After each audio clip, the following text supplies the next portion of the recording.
Bonjour, je vais me permettre de vous demander tout d'abord votre nom. Moi, je suis Daniel Pellegras. Moi, je suis Noël Bertigny-Seri, S-E-R-I.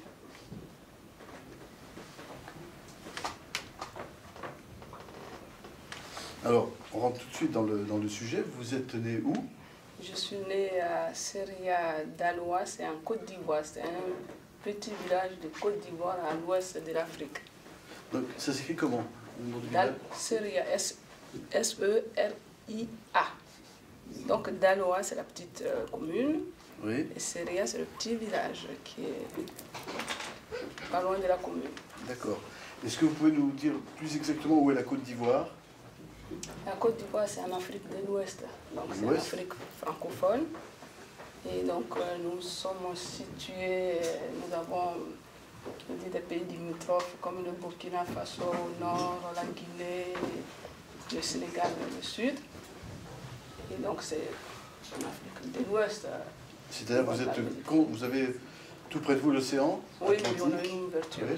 Vous avez des côtes avec l'océan. Avec l'océan Atlantique. Et qu'est-ce qu'il y a comme grande ville qu'on connaît en Côte d'Ivoire? La capitale, c'est Abidjan. Abidjan. Et d'autres villes qu'on connaît un peu? Oui, il y a Moussokro, qui est la capitale économique. Et puis Daloa, où je suis né, c'est une petite ville à 400 km à l'ouest. À l'ouest. Vers le Libéria. D'accord. Donc le Libéria, qui est un pays où on parle plutôt l'anglais? Oui, plutôt c'est un pays anglophone. Alors que la Côte d'Ivoire, c'est un pays francophone. On a parlé le français depuis tout petit. Et donc, c'est la langue de tout le monde parce qu'il y a 60 ethnies en Côte d'Ivoire. Est-ce que vous pouvez nous expliquer, mais rapidement, pourquoi on parle le français dans ce pays? Parce que c'est l'histoire coloniale. C'est la France qui a colonisé l'Afrique de l'Ouest francophone et particulièrement la Côte d'Ivoire. Et donc, comme on est multi-ethnique, je dis 60 à 70 ethnies, c'est le français qui, d'un instant, s'est imposé. Donc, c'est dire qu'on se comprenne et c'est le français qui est un lien entre les peuples. D'accord. Donc, est-ce qu'en Côte d'Ivoire, presque tout le monde parle français ou bien c'est selon les gens qui... Tout le monde est allé à l'école? Tout le monde devrait aller à l'école, tout le monde n'est pas allé à l'école. Mais même ceux qui n'ont pas été à l'école, ils ont quand même des bribes de français, parlent un tout petit peu, ceux qui n'ont pas été à l'école. Voilà, il y a une carte, on va pouvoir retrouver facilement, si ça tient, la Côte d'Ivoire. Donc, elle est là. 17 millions d'habitants. Ici. Ça ne va pas tenir, je crois.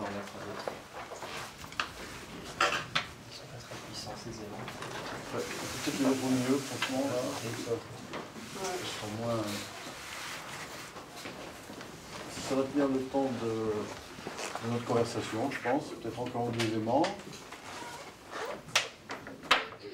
Alors, est-ce qu'en Côte d'Ivoire, on parle uniquement le français, ou est-ce qu'il y a des langues régionales? Est-ce que selon les régions, les parties du pays, on parle encore des langues traditionnelles, des langues africaines? Mais oui, c'est les ethnies, on parle des langues traditionnelles. 60 ethnies se communiquent à l'intérieur des ethnies, c'est les langues, comme on appelle avant, vernaculaires qu'on parle. Moi, je suis bété, donc si je vois un bété, je rencontre un bété ici, on parle en bété. N'empêche que le français, c'est comme le chapeau qui chapeaute. D'accord. C'est la langue que l'on parle dans les actes administratifs, c'est-à-dire dans les lois, à la télévision. À la télévision. À la télévision, on parle le français. Et c'est le français.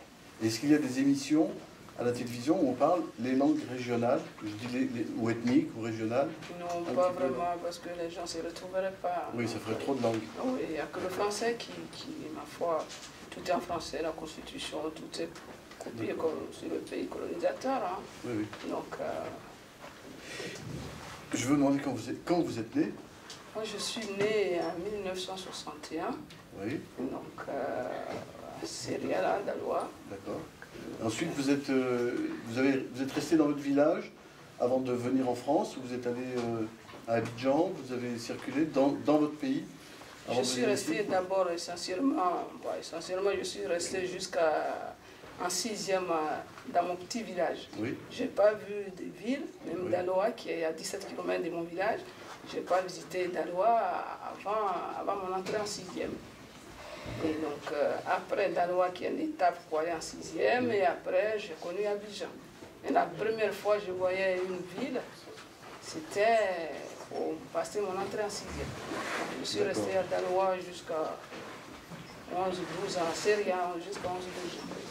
Et après, le lycée, c'était à Abidjan? Le lycée était à Daloa. Daloa. À Daloa. Et vous avez fait des études après le lycée, là-bas? Non, donc, dans mon village, essentiellement, c'était les garçons qui pouvaient aller à l'école. Oui, et les donc, filles, non? Les filles, pas vraiment. Et comme mon père avait que 3 filles, alors, et l'école, c'était, tout le monde voulait le savoir et tout, c'était un peu l'inconnu. Et lui aussi, il a dit, mais pourquoi pas? Moi, j'ai que les filles. J'aimerais qu'elles sachent lire. Donc, c'était exceptionnel que nous, on ait été scolarisés. Mais c'était pas interdit, on pouvait... C'était pas interdit, mais dans la culture même chez nous, dans les ethnies, les femmes n'avaient pas le droit d'aller à l'école. C'était pas une interdiction formelle. C'était comme ça, mais c'était pas... C'était du non-dit, mais les femmes devaient être à la maison. Et vous aviez quel âge quand vous êtes parti de Côte d'Ivoire? Ben, je suis des Côte d'Ivoire en France ou des... Alors, je sais pas, vous n'êtes pas venu directement en France, peut-être? Non, je ne suis pas directement venu en France. Je disais que je suis venu de Serie A, dans mon petit village à Daloa pour la première fois pour entrer en 6e. Et donc, de 61 jusqu'à 7, parce que nous, on va à l'école à 7 ans. Contrairement à ici, il faut avoir 7 ans avant d'aller le premier pied à l'école à 7 ans. Donc 7 plus 6, j'avais 13 ans quand j'ai connu Daloa. Et après, j'ai fait mon collège, j'ai fait 1 an de lycée et je suis parti à Abidjan. Oui, mais vous êtes resté au Sénégal avant de venir ici? Oh non, pas au Sénégal, en Côte d'Ivoire. Pardon, en Côte d'Ivoire. Je suis resté à Abidjan avant de venir ici. D'accord. Et vous êtes venu à quel âge? En France? Ben, j'ai 45 ans, je suis venu il y a 16 ans. D'accord. Donc en quelle année? En 90, je suis venu. D'accord. Alors, vous allez peut-être nous raconter comment c'était là-bas, parce que donc, vous vous souvenez bien, c'était pas très vieux, pas très ancien. Les maisons sont comment dans votre village d'origine? Dans mon village, les maisons sont en terre cuite. Hein. Oui. Donc, le toit, c'est de la paille. Oui. Donc, la paille, ça peut être, je dis, la paille de riz cultivé, ou des, je ne sais pas comment les nommer, mais je dis, il y a certains arbres qui sont là essentiellement pour faire couvrir le toit des cases. Alors, dans ce village, les gens construisent eux-mêmes leur maison, ou est-ce qu'il y a des maçons spécialisés? Non, les gens construisent eux-mêmes leur maison et ils s'entraident en fait. Oui. Donc celui qui veut construire sa case a besoin de la famille. En fait, nous, on fonctionne sur les familles, les clans. Donc les hommes du clan doivent aider à réaliser la case de l'autre. Donc c'est comme ça mon père a fait pour construire notre case. Il n'y a pas de maçon, il n'y a pas quelqu'un qui est spécialisé pour faire ça.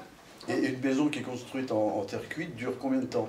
Elle dure longtemps parce que la terre cuite, c'est une espèce de terre mélangée avec de la paille et de l'eau. Et donc, elle dure très longtemps. Même quand il y a des grandes pluies, il n'y en a peut-être pas souvent, mais quand même. Même quand il y a des grandes pluies, mais c'est le toit qu'il faut changer chaque 3-4 ans parce que c'est de la paille. C'est pas en tuile. Alors, sinon, la fondation elle-même peut durer longtemps. Alors vous habitez un pays africain, on pense qu'il fait chaud, mais en hiver, il y a un hiver tout de même. Est-ce que vous vous chauffez? Est-ce que vous devez vous chauffer? Non, pas du tout. Au contraire, on a besoin d'air, on ne se chauffe pas. Il y a des périodes où on dit les périodes de l'harmattan qui est au mois de décembre. Donc la température peut grimper jusqu'à 38-40 à l'ombre. Donc on n'a pas besoin de se chauffer, on a besoin plutôt d'avoir froid. Bon. Alors par contre, vous devez cuire la nourriture. Avec quoi on fait la cuisine? Avec quel combustible? Avec quel moyen technique? C'est le bois. Uniquement le bois? Uniquement le bois. Dans les villages, uniquement le bois. Et ensuite, ça a commencé à changer où il y avait du charbon de bois. Sinon, moi, dans mon village, uniquement, c'était le bois. Donc on allait chercher dans la forêt, dans la brousse, pour venir faire le feu. Donc il n'y avait pas de moyens de conservation tels que le frigo. Parce que nous, on fait tout cuire et tout cuire très longtemps. Pour pouvoir conserver, il faut faire sécher. Donc au feu de bois.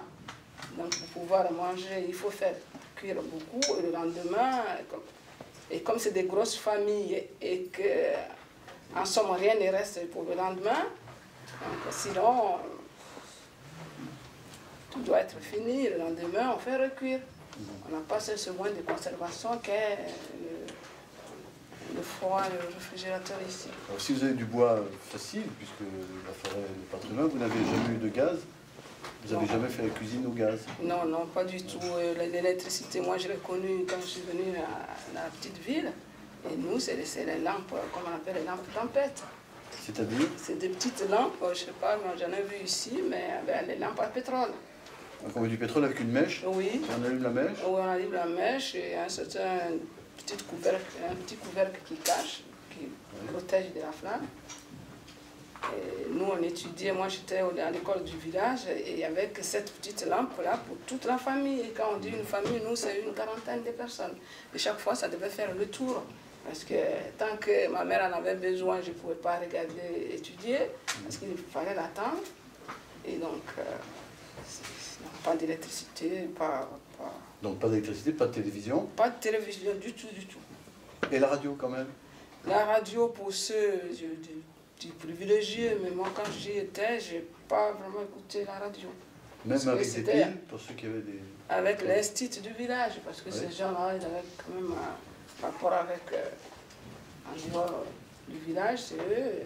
Si on voulait écouter quelque chose, je crois que c'est eux qui devaient avoir un petit poste. D'accord. Donc pas le téléphone? Ah non, pas du tout.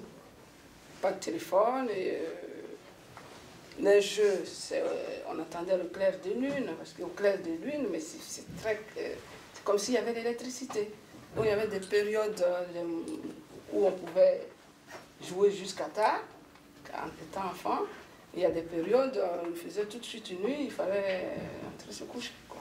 Alors quand vous dites les jeux, on joue avec des jouets ou on joue comme dans la cour de récréation, en courant, en s'attrapant, en jouant à cache-cache? C'est quoi les jeux là-bas? Et c'est quoi les jouets?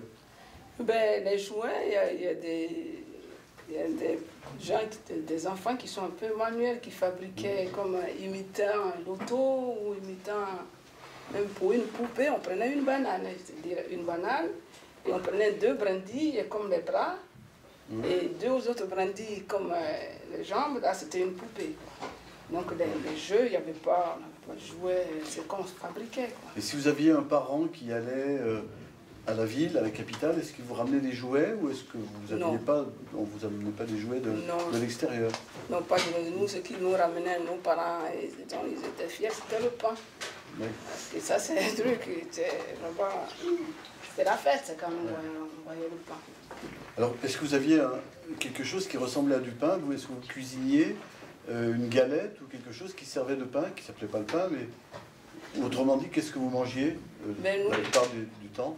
Nous, la base, c'est les racines. Quand je dis les racines, il y a le manioc qui est un tubercule, comme la pomme de terre.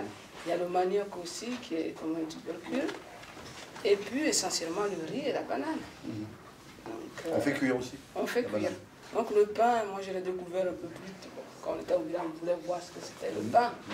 Et je l'ai découvert un peu plus tôt. Sinon, la base de nos repas, c'est pas de pain. Et la viande? Ou le poisson? Le poisson, donc je parle toujours du village parce qu'en ville ça change après. Donc au village, nous on avait des périodes de sécheresse où on allait à la pêche avec toutes les familles. Les villages voisins se donnaient rendez-vous et c'est à ce moment-là, le poisson on le mangeait. Donc là on avait des quantités de poissons qui étaient pêchés parce qu'il y avait moins d'eau, qu'on faisait sécher, qu'on gardait dans les grandes de conservation, des grandes marmites pour les conserver. Vous faisiez sécher ou bien cuire justement boucaner? Non, sécher. Oui. Et la viande? Et la viande, presque pas, mais c'est la période des chasses. C'était la viande de chasse, il y avait de l'agriculture, il y avait de l'élevage aussi, Des vaches, L'élevage, non. C'est quand on élevait, nous, dans nos traditions, par rapport au poulet, c'est pour les gens c'est les autres, ceux qui venaient. Donc c'était très important, il y a une fête. Ou un invité. Donc on les élevait, mais c'était pas pour les manger, c'est pas le repas quotidien. Donc le poisson, comme il y a beaucoup de rivières, le poisson, c'était essentiellement, et même les feuilles d'arbre, qui sont très bons, pour assaisonner, tout ça. Alors pour se déplacer, pour aller chercher du bois, pour aller chercher la nourriture, cultiver, vous aviez quel moyen de transport? On marchait. Oui. Moi, quand j'habitais à 11 km du village, parce que après, il y a eu un peu la désertification et les villageois ont eu besoin d'aller un peu plus loin pour cultiver les terres. Et du coup, on faisait certaines cases, certains faisaient des cases là-bas, et de là-bas, on venait à l'école. Et moi, je faisais 11 km à pied pour venir à l'école du village. Donc tout était à pied, il n'y avait pas de moyens de locomotion. 2 fois par jour? Oui, peut-être 2 fois par jour. Et à la fin, mon père a dit, eh bien, vous restez dans le village, et qu'il allait nous chercher chaque jeudi, chaque samedi qu'il venait, parce qu'il y avait un gros morceau de bois sur une rivière qu'on ne pouvait pas traverser tout petit.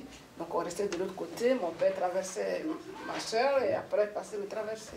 Ce que vous appelez un morceau de bois, c'est un pont? C'est un pont, c'est un pont. Mais très, donc sur une rivière, et donc ils abattent un arbre qui doit servir de liaison, quoi, comme un pont.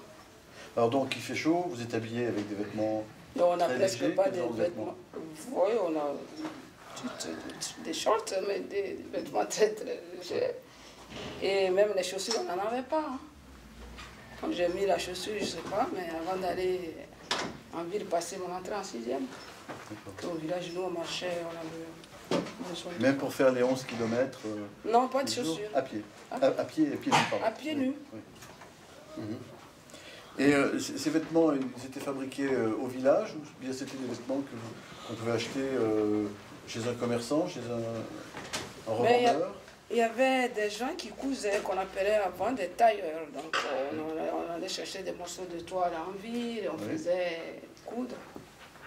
Et après, venu à une année, je ne me rappelle plus, il fallait mettre l'uniforme, comme le bleu, blanc, le carré, pour ceux qui vont à l'école, qui a été très difficile pour les parents qui n'avaient pas les moyens. Donc au village, on n'était presque pas vêtus. Hein. Alors quand vous me disiez coudre, est-ce qu'il y avait des machines à coudre ou c'était tout à la main? Non, mais on avait 2 ou 3 personnes qui avaient des très vieilles machines à coudre, mais sinon essentiellement les femmes cousaient à la main. Mes mères, elles cousaient nos habits à la main.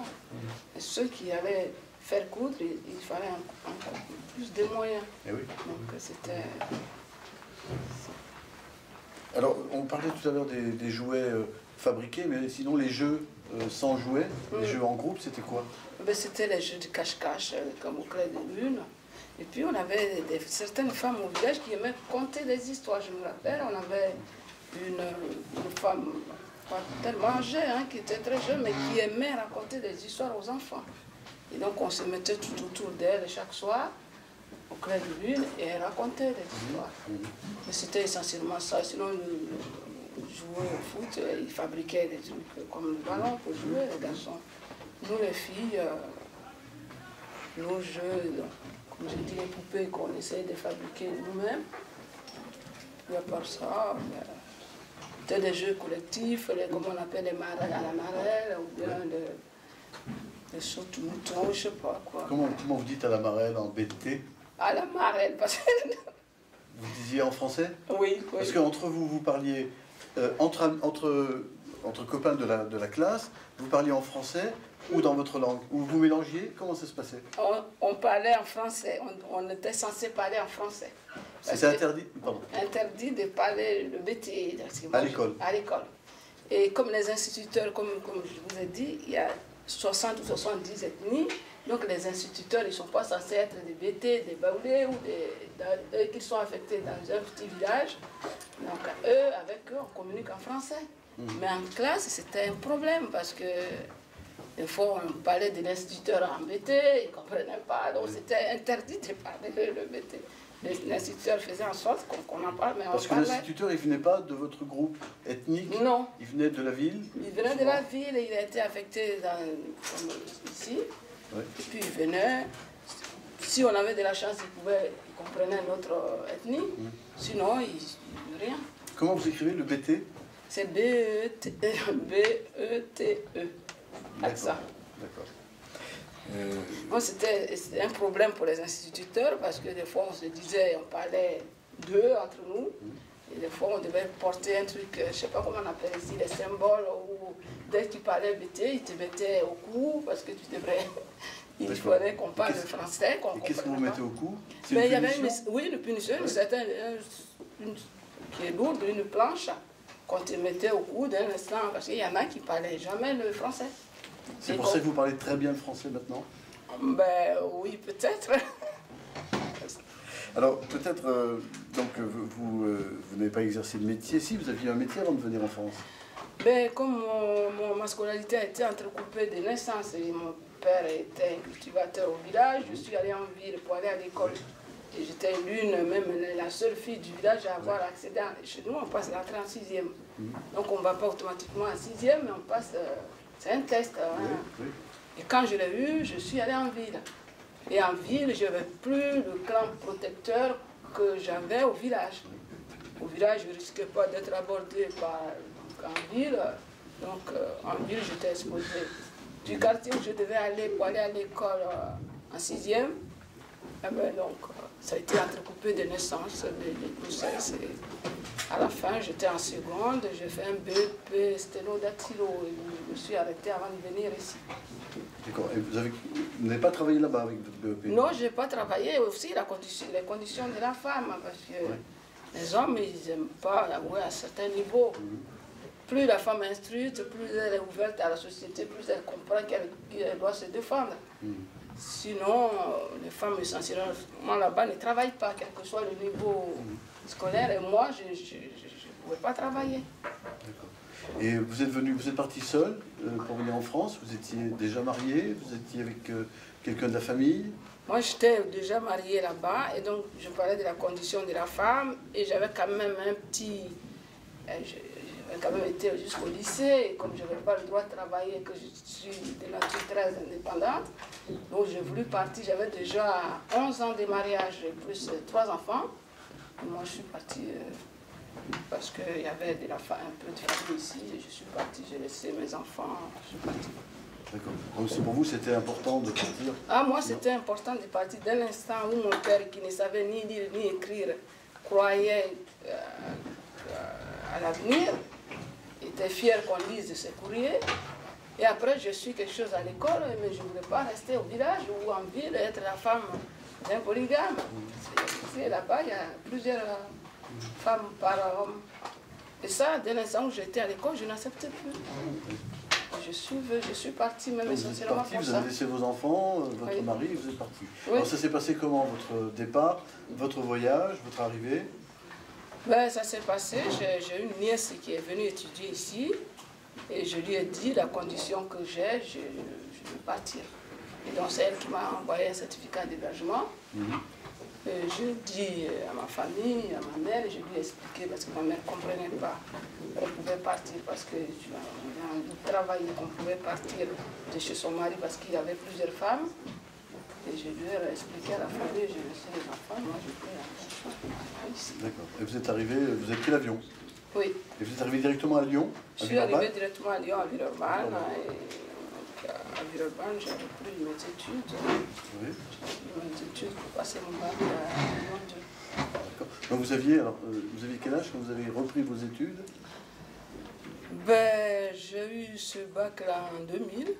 Donc 61 2000, donc j'avais arrêté ma scolarité en 82, donc j'ai repris en 2000. Et vous avez fait combien d'années d'études après à l'université? Ben là, j'ai pas. Donc ici, quand j'ai eu le bac, donc être ATSEM, toujours j'ai travaillé auprès d'enfants.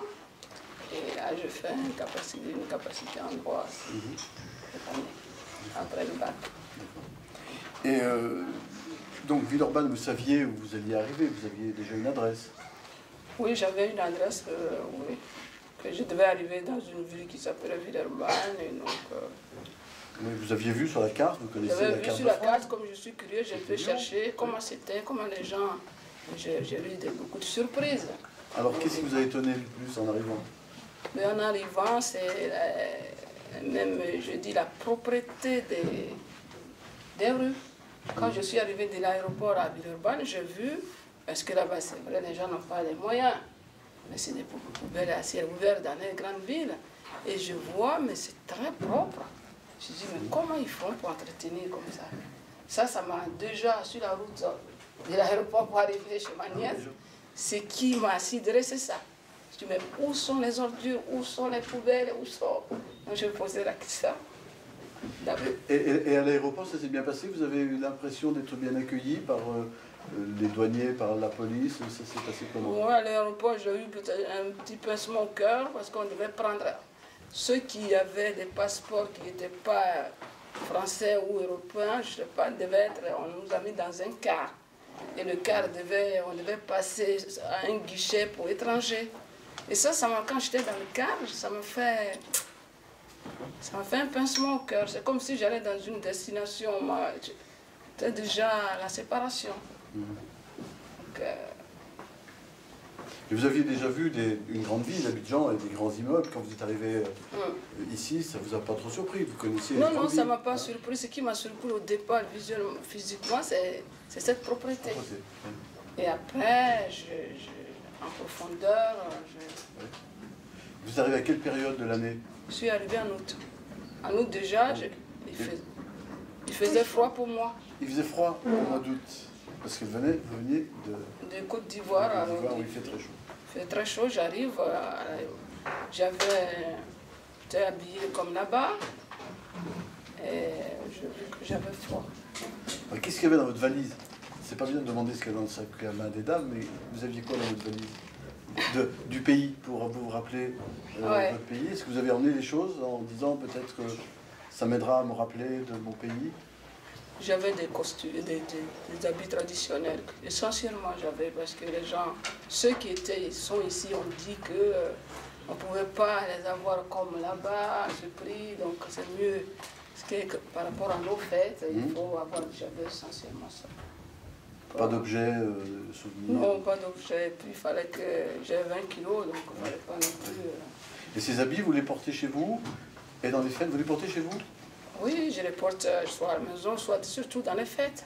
Oui. Parce qu'ici, j'ai retrouvé une communauté, on a fondé une communauté ici, et donc pour aller là-bas, on s'habille... Mais il vous arrive de sortir le samedi, par exemple, en tenue traditionnelle? Oui, quand il fait beau. Quand il fait beau? Oui, aussi, ici, oui. Et les regards des gens, c'est comment? Les gens de Villeurbanne, ils vous regardent ou ils ne s'intéressent pas à vous quand vous êtes en tenue traditionnelle? Mais il y a 10 ans, ils ne regardaient plus, mais maintenant, je pense que c'est devenu un peu banal. Oui. Il y a une fois, j'étais allée à la part Dieu chercher un jouet pour mon enfant et c'était tellement gros, nous on porte sur la tête. Et ça m'a sidéré, les gens, mais c'était comme j'étais une bête curieuse. Je dis, mais qu'est-ce qu'ils ont? Parce que j'avais ça sur la tête, je sors du métro, je ne pouvais pas traîner ça, votre arrangement. Nous, on a l'habitude de porter. Et ça, sinon, on est tenu, je veux dire, maintenant, ça a beaucoup changé, c'est moins qu'il y a 10 ans. Quand vous dites des cadeaux pour vos enfants, c'est des enfants que vous avez fait venir après ou que vous avez eu depuis que vous êtes ici? D'abord, quand je suis arrivée, je dis qu'il faudrait que j'ai un environnement qui puisse accueillir mes enfants. Donc, celle dont je parle, c'est celle que j'ai eue ici. Souvent, les autres sont venus après. Je les ai fait venir après quand j'ai vu que la situation pouvait avoir un cadre qui puisse s'épanouir. Et vous retournez au pays régulièrement? Oui, assez régulièrement, parce que là-bas, j'ai dit, comme on a quand on part, c'est dire, on doit rapporter quelque chose. La famille, comme on est, c'est notre culture, hein, c'est notre tradition. Donc il faut avoir des moyens pour partir. Oui. Donc on ne peut pas partir chaque année, il faut 2 ou 3 ans pour que chacun ait son petit cadeau, c'est comme ça. Est-ce que il vous a fallu longtemps pour, alors vous avez retrouvé des gens de votre pays, de votre groupe, de votre ethnie. Est-ce que pour avoir des amis français ou des amis qui sont installés ici depuis très longtemps, il vous a fallu beaucoup de temps? Moi, il ne m'a pas fallu. Je suis venue en 90, j'ai rencontré mon mari actuel, j'étais en décembre 90. Oui, mais les amis Les amis, je les ai retrouvés petit à petit. Donc, ça n'a pas été. Ce qui m'a frappé au départ, c'est la période de Noël. Parce que nous, on vit à ciel ouvert. Et ici, il n'y a personne pendant les fêtes. Noël, qui est quand même le jour de l'an, pour nous, c'est les fêtes, les grands repas en dehors. Et chacun a son petit. Donc, ça a fait qu'on a fait des recherches pour pouvoir trouver des gens de notre, essentiellement de notre ethnie. C'est pas être tribaliste, mais c'est dire on a besoin. Et votre mari est aussi bété, lui aussi? Non, non, il est français. Il est français. Mais français originaire de France, originaire de de Lyon, il est né. Blanc? Blanc, il est né dans la vallée d'Azergue. D'accord. Alors, qu'est-ce que vous avez découvert en dehors des rues propres? Qu'est-ce que vous avez découvert d'autre en France qui vous a apporté beaucoup, intéressé, ou qui vous a déplu aussi? Qu'est-ce que vous avez, qu'est-ce qui a changé pour vous? Au départ, moi j'ai vu que les gens n'étaient pas très solidaires. Et ça m'avait frappé. Et les années passant, je commence à comprendre que la société là-bas, c'est pas la même. Sinon, moi ce qui m'a beaucoup semé pour quoi je suis venue, c'est surtout, je dis, les femmes sont épanouies. Donc elles vont au travail, eh bien, elles peuvent vivre seules. C'est pratiquement impossible chez nous qu'une femme vive seule. Ici, on peut vivre seul, on peut faire ce qu'on veut, ce qu'on veut dans la limite du respect de l'autre. J'ai dit cette liberté de la femme, et même moi, mon mari, je n'ai pas vraiment voulu, c'est un arrangement dans la famille. De dire qu'une femme peut choisir. Votre premier mari? Mon premier mari. Donc ça m'a dit, oh, ben, il faut que j'ouvre à cette culture, que je m'appuie. Et chez vous, quand vous cuisinez, vous mélangez les nourritures, c'est-à-dire un peu de nourriture ivoirienne, quand vous en trouvez, mais vous cuisinez quoi chez vous? Ah, ici, chez moi? Tous les jours, oui. Ben, tous les jours, comme un Français aime le pain, donc oui, bon, oui. On mélange. Il aime aussi ce qui est relevé.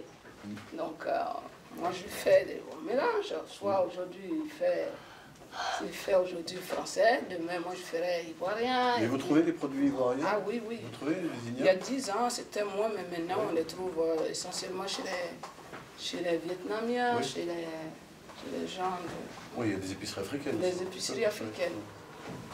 Mais c'est des choses...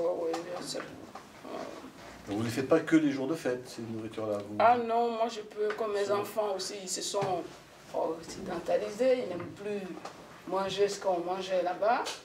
Donc je fais de moins en moins, sinon tous les jours, j'ai quelque chose quand même qui est à la base et qui soit de chez moi. Vous faites envoyer des produits du pays pour des choses qu'on ne trouve pas ici, on vous les envoie parfois? Oui, parfois, mais maintenant c'est de moins en moins facile. Sinon on faisait envoyer même la viande et tout, la viande qu'on appelle des brousses, on la faisait. Oui.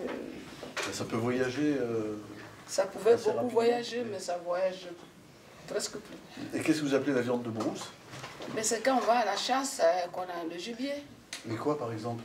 Ah ben, soit il y a des. Je ne sais pas si c'est l'équivalent, c'est des lapins ou je ne sais pas, mais des boutiques qu'on appelle. Oui, mais des lapins, il y en a en France, pourquoi?